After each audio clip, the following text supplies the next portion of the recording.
ജില്ലാ sub junior ഫുട്ബോളിൻ്റെ selection നടക്കുന്ന പയ്യന്നൂർ കോളേജിൻ്റെ ഗ്രൗണ്ടാണ് ഈ കാണുന്നത്. നമ്മൾക്കറിയാം, പയ്യന്നൂർ കോളേജിന് പണ്ടൊക്കെ വലിയ ടീമുകളൊക്കെ ഉണ്ടായിരുന്നു. ഫുട്ബോളിലും വോളിബോളിലും അതുപോലെ തന്നെ സ്പോർട്സിലൊക്കെ വലിയ രീതിയിൽ സാന്നിധ്യം അറിയിച്ച ഒരു പാരമ്പര്യമുള്ള കോളേജിൻ്റെ ഗ്രൗണ്ടിൻ്റെ അവസ്ഥയാണ് ഈ കാണുന്നത്. ഇതൊരു മാനേജ്മെൻറ്റ് കീഴിൽ പ്രവർത്തിക്കുന്ന കോളേജാണ്. ഈ കോളേജിൽ ആവശ്യമായ ഫണ്ടൊക്കെ ഉണ്ട്. നിയമനത്തിനൊക്കെ ഇഷ്ടം പോലെ പൈസ വാങ്ങിക്കുന്നുണ്ട്.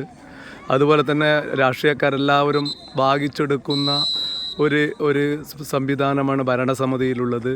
എന്നിട്ട് പോലും ഒരു തരത്തിലും നല്ലൊരു ഗ്രൗണ്ട്, അടിസ്ഥാന സൗകര്യം, കായിക പ്രതിഭകൾക്ക് വളരെ ആവശ്യമായൊരു സൗകര്യം ഉണ്ടാക്കാൻ വേണ്ടിയിട്ട് ഈ ഗ്രൗണ്ടിന് സാധിച്ചിട്ടില്ല എന്നത് വളരെ അധികം നമ്മൾ ശ്രദ്ധിക്കേണ്ടതാണ്.